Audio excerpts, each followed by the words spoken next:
Hey everybody, it's Chamber Matt, and this afternoon I am with Oran Root, who is running for District 2 County Commissioner as a Republican against the incumbent Charlotte Garrido. And if this is the first video you've watched, I have other candidates that are available also, as well as both Commissioner Garrido and Oran's uh, interview from the primary election. So if you want to go back and review those, also there are different questions, and you can see how they stack up against each other in that environment also. Um, so to get things kicked off, I want to introduce Oran. Thank you for joining us today, Oran. And I got half a dozen-ish questions for you. Okay. But we can go ahead and just start out just by telling us about yourself. Why in the world would you want to be the county commissioner for Kitsap County? What caused you to throw your hat in the ring? And then why do you think you're the best person to serve the folks at Kitsap County? Oh, great, Matt. I appreciate you having me. And this is a learning experience as we go. I've had many people refer to it as a fire hose effect, and yep, it definitely is. But it's fun. It's good to expand the context and really get to know people and listen to the issues and really get down to the nitty gritty. And hopefully, some solutions will come from this. No matter the outcome of the election, no matter what, I'm going to be involved because now I got the itch, not the political itch, but there are some issues that need to be solved. For those who don't know me, I am Oran Root. I am running here in Kitsap County, South Kitsap specifically. Port Orchard is a great town. I'm an SK native, graduated from South Kitsap High School. I was a volunteer firefighter for a couple years here in town. Got to meet a lot of people then as well. Spent 24 years in the Marines, retired, and I am also a combat veteran of six different tours between Iraq and Afghanistan. I'm a father of five, married to my best friend, my everything in life. I have two grandsons, and that were just here just a week ago, which was very busy but very good. It was great to see them. I'm trying to get them to move out here from Maryland. And I'm running for commissioner because I was approached, and listening to the issues and the problems going on, I feel that there needs to be a fresh new perspective brought into the commission. I believe that a vibrant, experienced business owner, and with my military leadership experience, driving forward, I think is going to be extremely important, especially after this COVID-19 pandemic that we're seeing, the economic disaster that our small businesses are seeing, and our government. Our government's hurting too because we have to react to the economic environment. So all of that put together, I think there's new leadership that needs to be implemented, and November 3rd's election is going to determine that. All right, outstanding. Thank you. So perhaps you could tell us, what do you think are the most important challenges facing Kitsap County, and how would you propose to address them? I think the biggest issues is the economy. That's going to be the biggest issue. The economic recovery that we need to get ahead of now is important. I think we're late. I think we reacted late to this. I think that, and everybody did. Nobody really knew what was going on. But I think that we can do some things right now that can get our economic engine rolling again. We need to ensure priority of funding for our public safety, our roads, things like that. And then, our infrastructure during the shutdown. I think those are the three big ones for me as we go forward, amongst homelessness and all these other little issues that are out there looming. But if we can get the economic engine rolling again, that's going to be one step for many different issues to be solved, or at least worked on over the next decade. Super. So this is the really the one and only question on taxes that I'll ask today. Okay.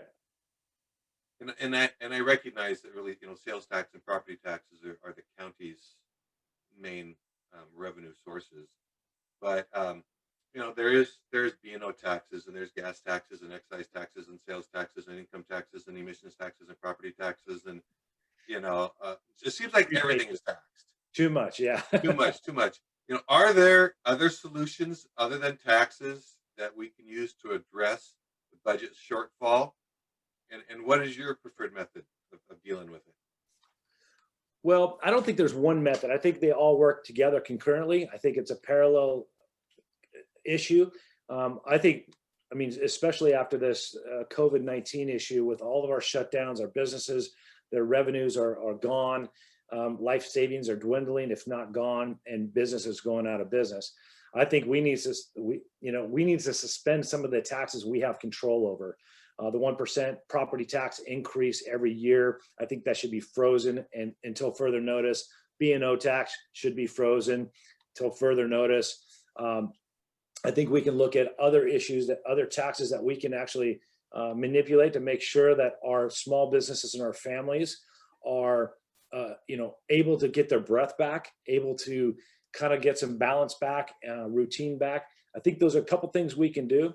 On the other side of the house, the government needs to make sure that that our government is being responsible with our taxpayers' funds. And what I mean by that is, first of all, prioritizing our tax dollars to public safety, infrastructure, those things that were mandated both legally and morally to ensure that are in place. But we need to be, I think, a little bit more responsible when we look at all the departments within the county, all the departments here as what funds from taxpayer dollars.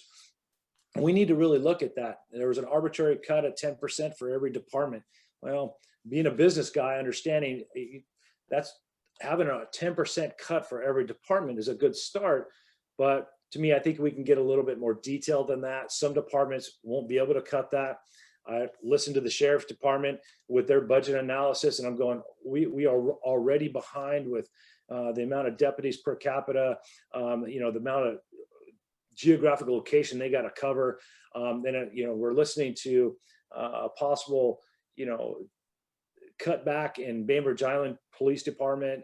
All these things are going on. Well, we don't need to be cutting so much from public safety per se, but maybe there's somewhere else we can cut a little bit more to make up that difference. So that way the public, we the people, are being provided the security that not only that we deserve, but we pay for. I also think that economic development coming back, I think once businesses come back and they start working at full capacity again, or even close to full capacity, I think that we can start looking at that again and making sure that, we can reinstate maybe some of those taxes that help us every day in that public safety and infrastructure. This might sound a little confusing. I probably went too deep there. I don't know if that's if I'm answering your question, but again, it's a concurrent issue. We got to work together and in parallel to ensure that we're covering all the bases as we go through these next couple of years. Outstanding. Okay. So next question is dealing with the workforce in Kitsap County. And, an adequate workforce is critical to the economic growth and development of the county. Are there policy or programs that the local government can implement to help develop a strong, educated workforce? I think working closely with the community is where that's going to play. That's going to play most. Policy forcing. I think there should be some work training, some work programs that we can train our young people or people that are looking for new employment or just jobs. I think working with our industries is going to be key. The trade industry right now is 8 million personnel short throughout the United States in just the trades. So you break that down into Washington State, talking to some of the builders and talking to some of the trades folk here.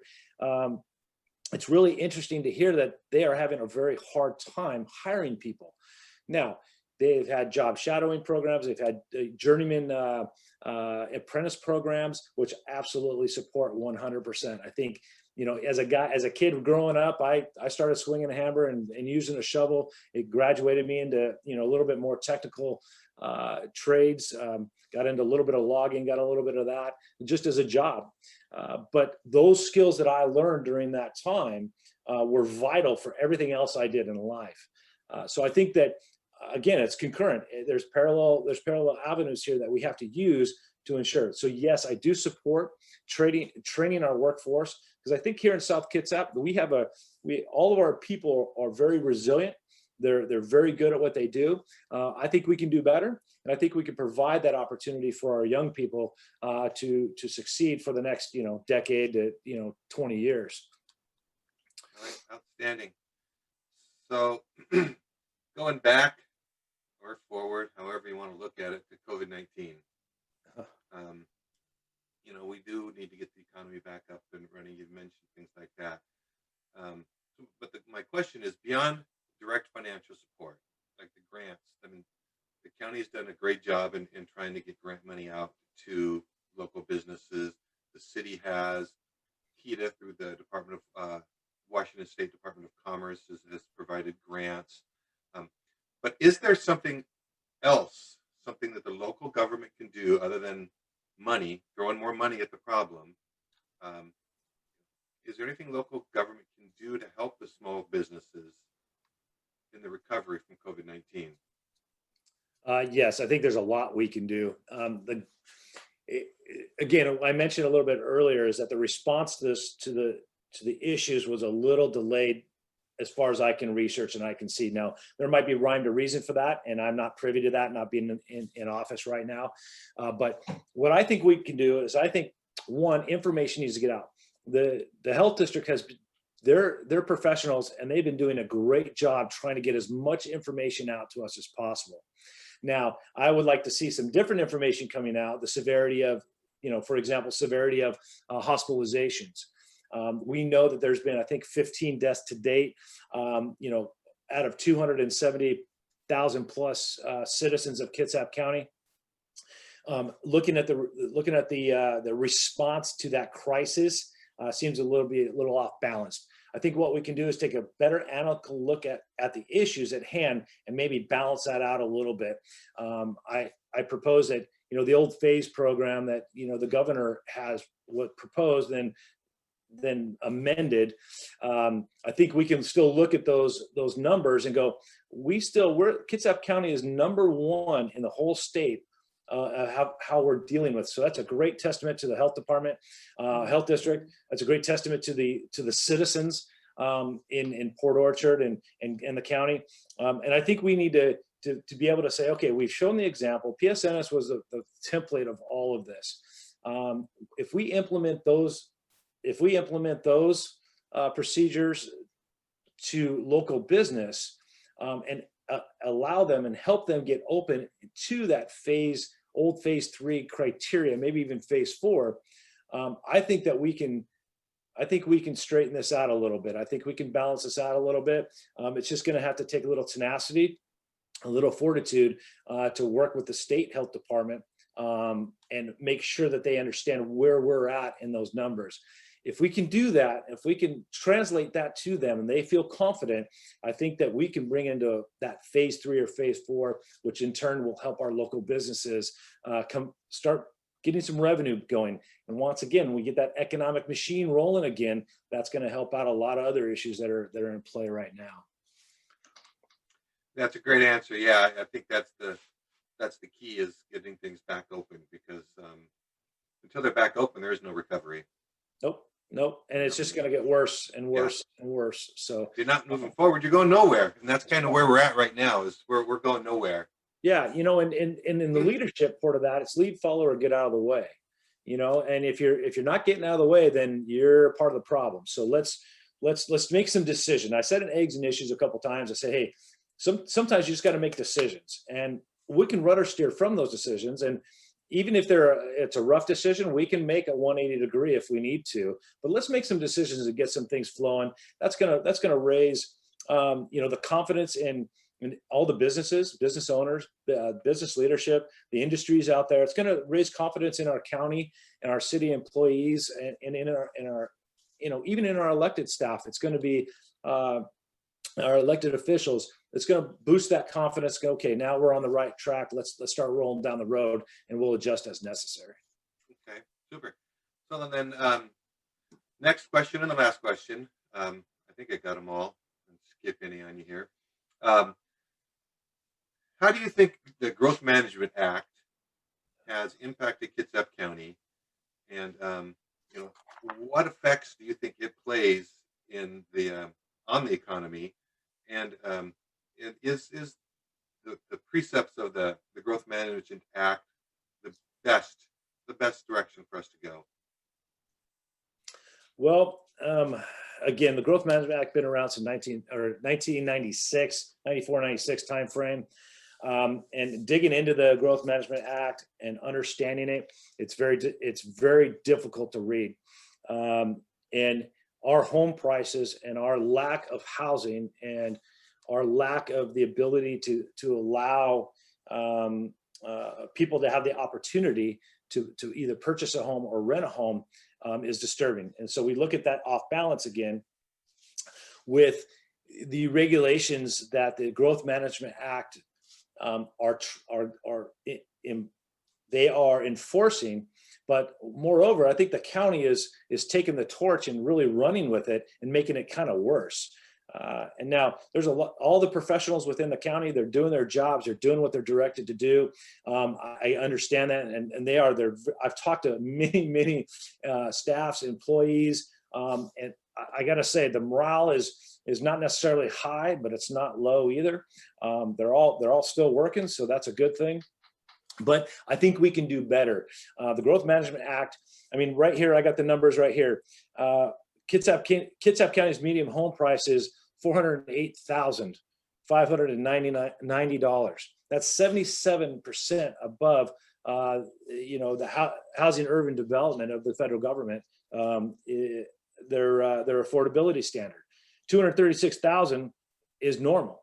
So according to these numbers and the sources that I have here, are 50% greater due to the regulations of the Growth Management Act. 50% greater. So it's forcing our housing prices to soar, forcing our rents to soar, in succession. And that's not fair to the citizens who haven't received a raise. The inflation's got to go up together. If it doesn't go up together, then one's going to lose out. And unfortunately, the taxpayers are losing out right now. I think if we can amend or we can adjust, working with the Board of Commission, we can work with other counties to make sure that this happens. I think that's going to be very important. I think moreover, with the infrastructure issues that we have because of the Growth Management Act, stormwater, all these other issues that go with that, we're having a hard time just getting the permitting to allow that infrastructure to come in place to build those houses that we need to build. Now, it's very interesting that we had an opportunity here just recently. We had an opportunity to go to the Puget Sound Regional Conference and fight for funding for our infrastructure, for our roads and for our transportation routes. That's a huge part of that infrastructure that we need for new housing. For some reason, we weren't even represented there. I find that very, very disturbing as a taxpayer.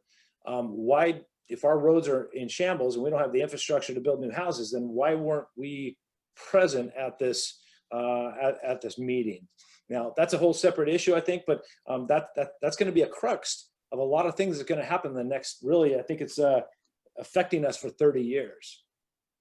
Now, 30 years, I mean, that's for the next, our children are going to be adults with children by then, and that's going to be a huge problem. So the forecasting, the looking ahead, working together with the Board of Commission, working together with the state, and looking at this Growth Management Act, the reality on the ground does not match what the letter of the law says. So there's got to be some type of change or amendment, or there's got to be, hey, we're going to go with the spirit of the law of the Growth Management Act. That's fine. Keep growth. Make sure that we're not overdoing it. But at the same time, we're going to give local jurisdictions the